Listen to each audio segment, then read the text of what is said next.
In thee, O Lord, do I put my trust. Let me never be ashamed. Deliver me in thy righteousness. Psalm 31, verse 1. David begins with a declaration. The verb put my trust means to seek refuge, to flee for protection. David runs to God for deliverance.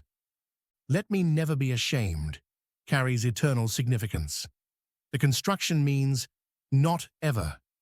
David fears not temporary embarrassment, but ultimate disappointment. Those who trust false gods face shame. They shall be greatly ashamed that trust in graven images. Isaiah 42:17. But God's people need not fear such disgrace. Deliver me in thy righteousness grounds the plea in God's character. Not David's merit, but God's nature. Righteousness here means God's covenant faithfulness, his commitment to his promises. God must act according to his character. His righteousness demands he deliver those who trust him. The structure reveals faith's logic. Trust comes first, then the request for vindication, then appeal to God's character. David doesn't bargain or manipulate. He takes his stand on who God is. Bow down thine ear to me, deliver me speedily, be thou my strong rock, for an house of defense to save me. Psalm 31, verse 2. The imagery shifts from trust to urgency. Bow down thine ear pictures God leaning down from heaven, drawing near to hear his servants cry. The infinite God bows down for finite man. Deliver me speedily adds time pressure. Danger presses close and his enemies advance. David needs rescue now, not later. He addresses the Lord because he knows where help originates.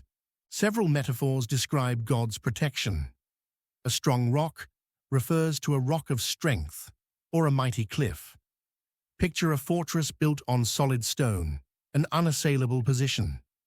House of defense means a stronghold, a place of safety during attack.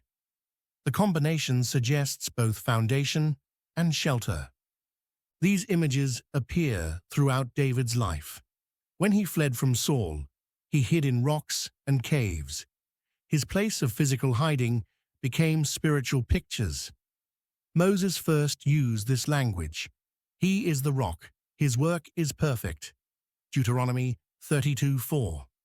The rock that provided water in the wilderness, the cleft of the rock where God hid Moses while his glory passed by. Paul later identifies that rock, and that rock was Christ. 1 Corinthians 10:4. The movement from verse 1 to verse 2 shows faith in action. General trust becomes specific request. Abstract confidence becomes concrete imagery. David doesn't just believe in God.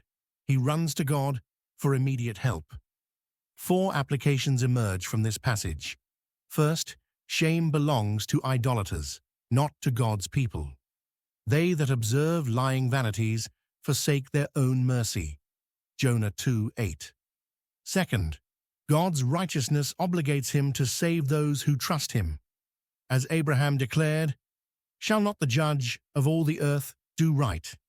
Genesis 18:25. Third, urgent prayer honors God. Like blind Bartimaeus crying out despite the crowd's rebuke, persistence in prayer shows faith. Fourth, God provides both foundation and fortress. He is the rock on which we build, and the refuge to which we flee. This passage establishes the Psalm's foundation.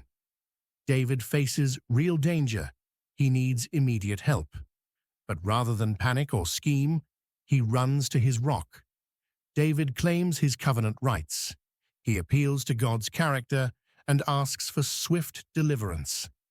Every phrase of this psalm breathes confidence in God even while acknowledging crisis.